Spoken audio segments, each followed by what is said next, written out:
o ciúme, o desrespeito. Muitas vezes a gente conhece até precedentes de violência daquele companheiro ou daquela companheira, né? Porque na nossa cultura a gente não consegue ver os sinais, tá? Boa tarde a todos, todas. Né? Conforme ele me apresentou, me chamo Tatiana, sou psicóloga, vou me apresentar, eu sou baixinha também, tenho meço 1,57, estou de preto hoje e estou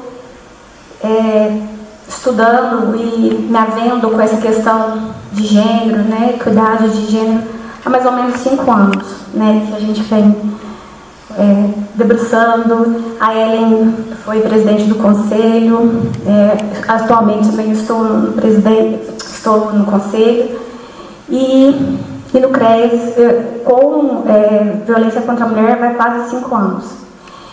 Respondendo a sua pergunta, por que não conseguimos ver esses sinais? Como você mesma colocou, Ellen, né, somos atravessados aí por questões culturais, históricas, sociais, muito marcado pela estrutura do patriarcado, do machismo, da misoginia.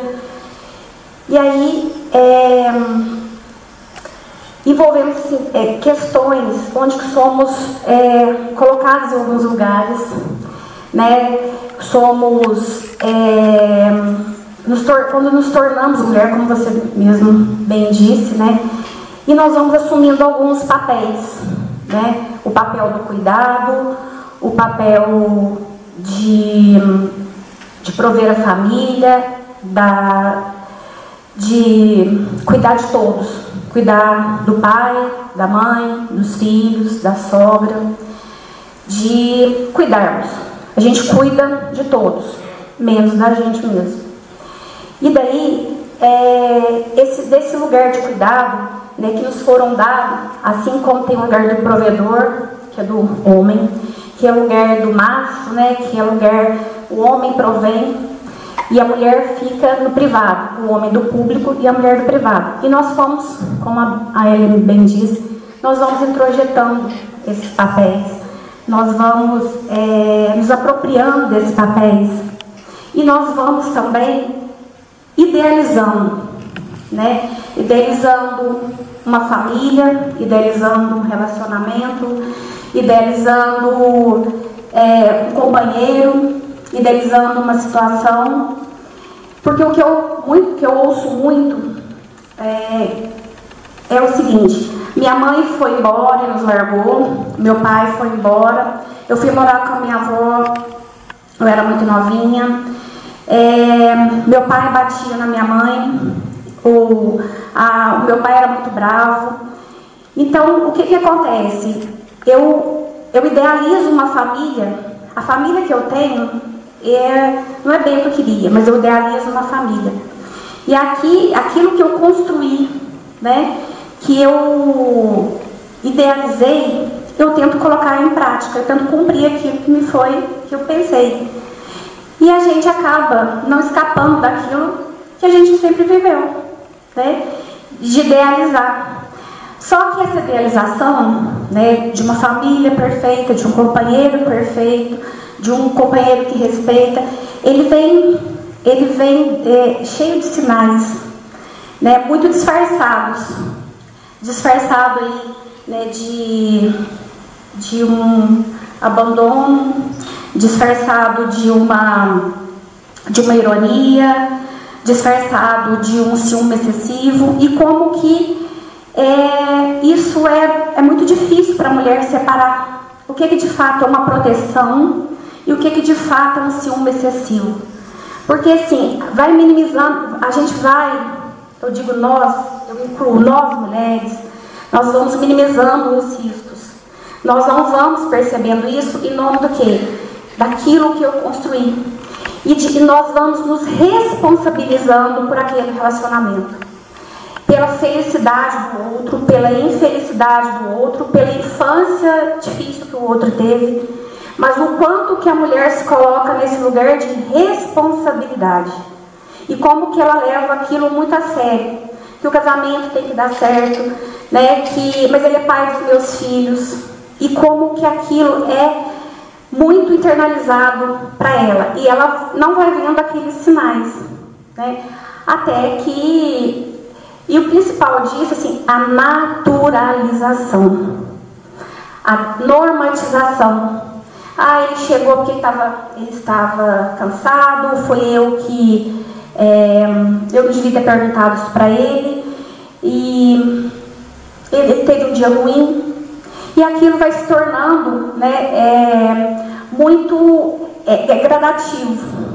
Então, esses sinais, eles não vão aparecendo. Porque assim, a responsabilização e a culpabilização, ela se torna muito forte. Porque ela se sente assim, eu sou responsável por esse relacionamento. E aí, quando ela percebe que aquele relacionamento não... Se é que percebe a dificuldade que a gente vai falar, ela não percebe o quanto que esses sinais que não estão claros para ela, pode chegar a uma graduação maior, a um passo maior. A gente vai conversando mais. Obrigada,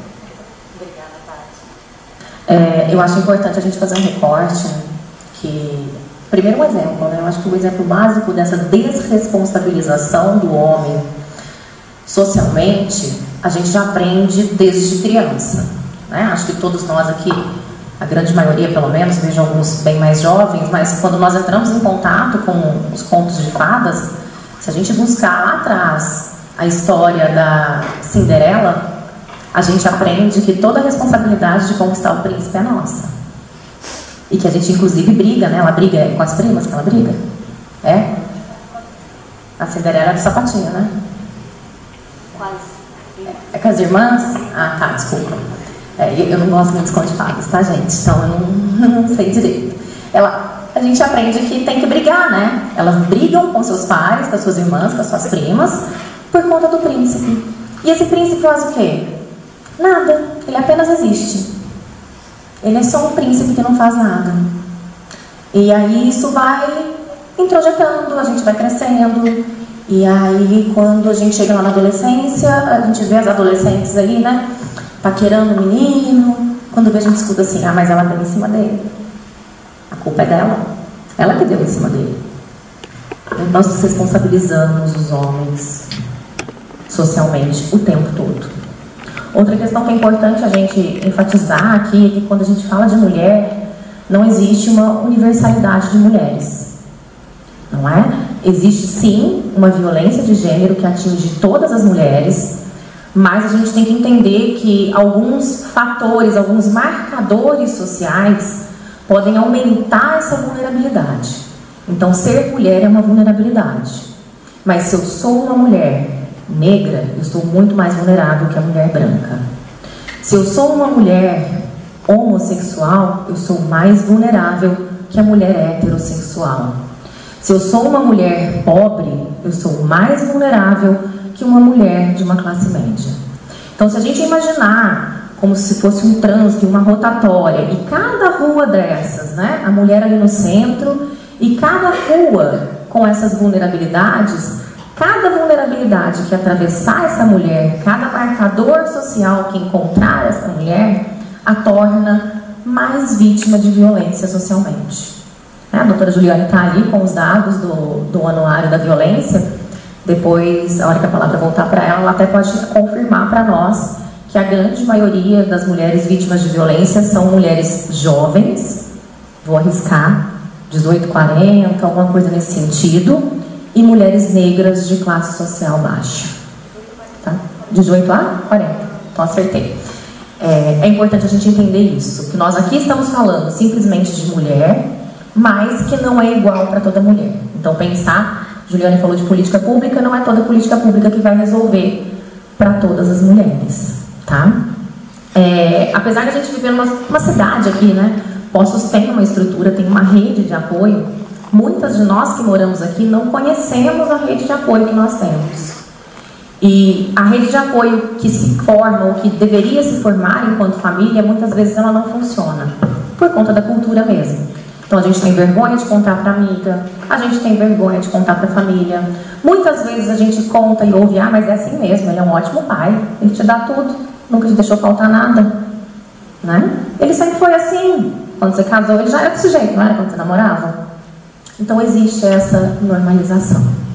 Nós aqui em Poços, nós temos um Centro de Referência Especializado de Assistência Social, o CREAS, que é uma unidade pública da Política de Assistência Social, onde são atendidas famílias e pessoas que estão em situação de risco social ou tiveram seus direitos violados.